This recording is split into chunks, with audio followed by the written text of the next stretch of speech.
Emmanuel Manny Hostin, an orthopedic surgeon and husband of The View co-host Sonny Hostin, is accused in December lawsuit fraudulently billing insurance. By the way, this is a Daily Caller story I'm reading. The lawsuit alleges Hostin knowingly provided fraudulent medical and other healthcare services in exchange for kickbacks and or compensation, and names him among nearly 200 defendants in one of New York's largest RICO cases. For more, we go to our chief Sonny Hostin correspondent for a reaction.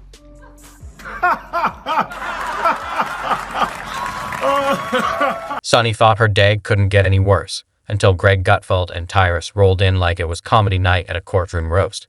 And they weren't handing out light jabs. They came armed with sarcasm sharper than a subpoena. Her husband's jaw-dropping $450 million legal scandal. That was just the warm-up. What followed was a masterclass in public takedown, hotter than cross-examination under the spotlight. Tyrus struck the first match, and Gutfeld made sure the flames danced. Greg didn't miss a single beat, delivering zingers like he'd been waiting for this moment his entire career. As for Sonny, the silence that followed was deafening, like the kind that deserves its own dramatic soundtrack. But here's the kicker. What exploded on the surface was just the tip of the scandal. The real story?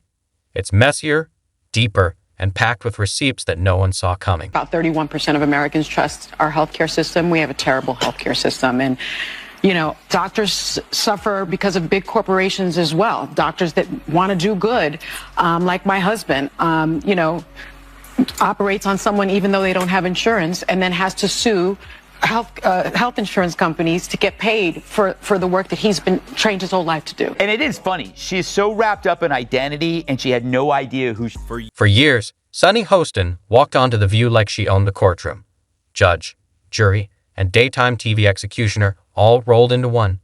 Gavel in one hand, moral superiority in the other. She didn't just weigh in. She handed down verdicts. One wrong take, you were socially sentenced and banished from the brunch table. But this week, the robe slipped. Sonny found herself front and center in a $450 million legal meltdown with her name tangled in the headlines. And just when things couldn't get more dramatic, Gutfeld and Tyrus pulled up like it was Olympus roast night, armed with sarcasm, firepower, and a direct hit on the so-called queen of courtroom commentary. For years, Sonny has made a brand out of being offended on cue. Outraged? Check. Shocked? Always. Ready to slam the moral hammer. Without hesitation. She's built a career as the high priestess of outrage on a panel that often feels more like emotional WWE than meaningful conversation. But now, with her own husband allegedly neck-deep in a financial scandal that makes the FTX implosion look like a lemonade stand gone wrong, well, the judgment seat suddenly got a little too hot. That will go after white America and talk about them like dogs. That doesn't represent our ideals or values for anyone. And get rid of those people, and this will clear up real quick. So do you have to actually look in the mirror and clean up your own backyard and get the racist people out? Because that's who you allowed in. You allowed black racists on TV who could just go all day and say anything about white people.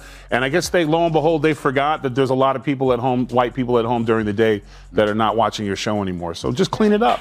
Yeah, Emma. Suddenly, it's all respect my privacy, and let's wait for due process. How convenient.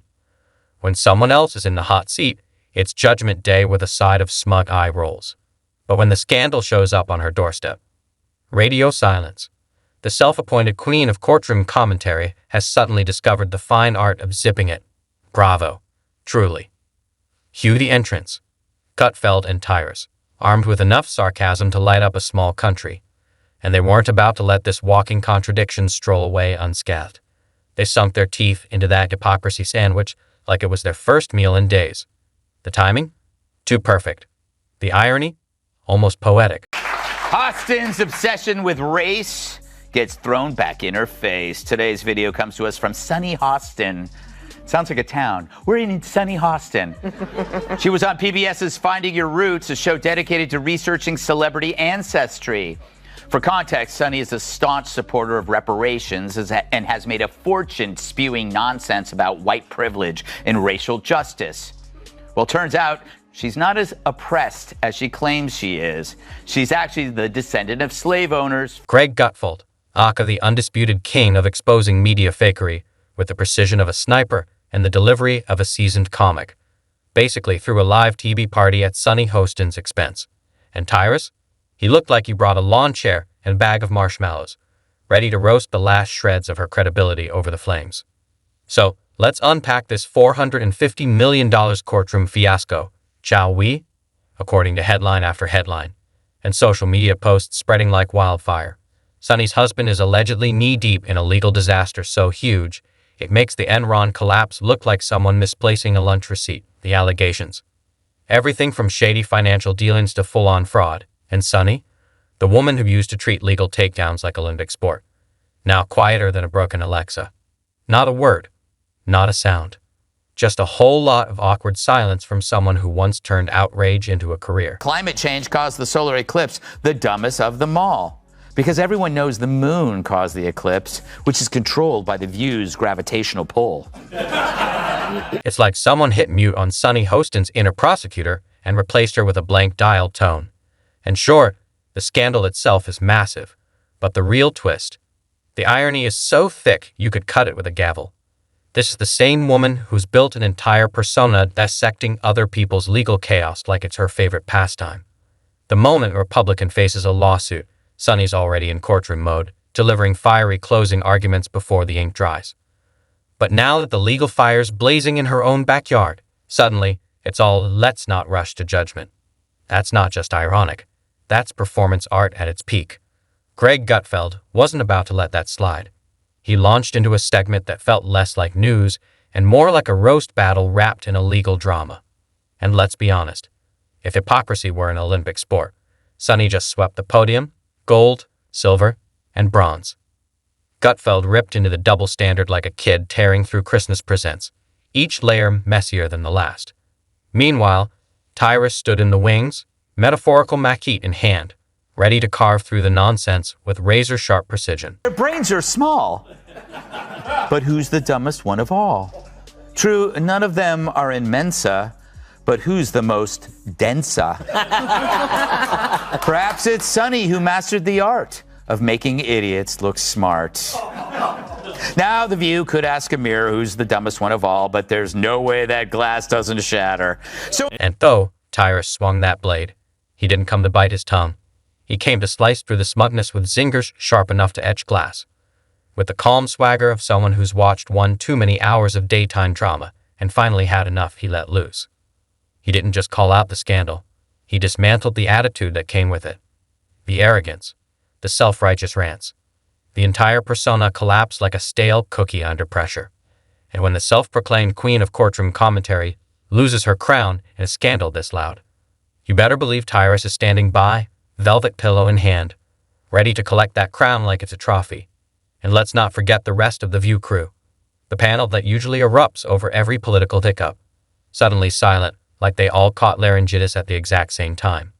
Joy Behar, normally loud enough to echo across 3 zip codes, looked like she'd seen a ghost, and Whoopi Goldberg, the queen of dramatic monologues about justice and morality, barely managed to shrug. For her, like, if it wasn't for her asking that question, it might have been a closer election. Listen, they're bitter, they're angry, they're entitled. They also should be. This should have been a reset for everyone who pushed lies and misinformation for the last. They call them Hitler, they call these things. America rejected them. And instead of coming back and saying, we lied, they instead are now doubling down. So let her keep doing it, because if she keeps that up, we're going to keep getting the Senate and probably the House and the White House, because people see right through your lies. So keep doing what you're doing. Game ball to Sonny. And let's not forget, Sonny gets the game ball. Seriously. If she hadn't asked that question, if she hadn't stepped right into it, we might have had a much tighter election. But instead, she handed her critics a golden moment, and they ran with it. Look, they're bitter. They're angry. They're entitled. And honestly, they should be. This was supposed to be their reset, a moment for everyone who spent the last few years peddling misinformation and moral superiority to step back, own up, and maybe try honesty for a change. But no. Instead of admitting they lied, exaggerated, or smeared, they've doubled down. They called their opponents every name in the book, yes, even Hitler. And now that voters have rejected that nonsense, they're stunned. So by all means, Sonny, keep doing what you're doing. Because every time you double down, every time the mask slips, more people wake up. Keep it up, and we're not just keeping the Senate, we're taking the House and maybe even the White House. Game on? Game ball? Still Sunny. Time. You're right. Anytime she says something stupid, I'm going to go, slave owner. Kat, just watched that. That's the second time I've watched that. She was tipped off beforehand, right? Because they had to tell her before, so she had time to regroup. They wouldn't just surprise. Really? You think? No? I don't know. I feel like she could have maybe done better. Okay, here's the thing. One thing, and I would have even actually not give her any is she said, well, like, I guess that's just what they did back then. Yeah. She should have followed that up with saying something along the lines of, and I understand that that's a departure from the way I've talked about this before.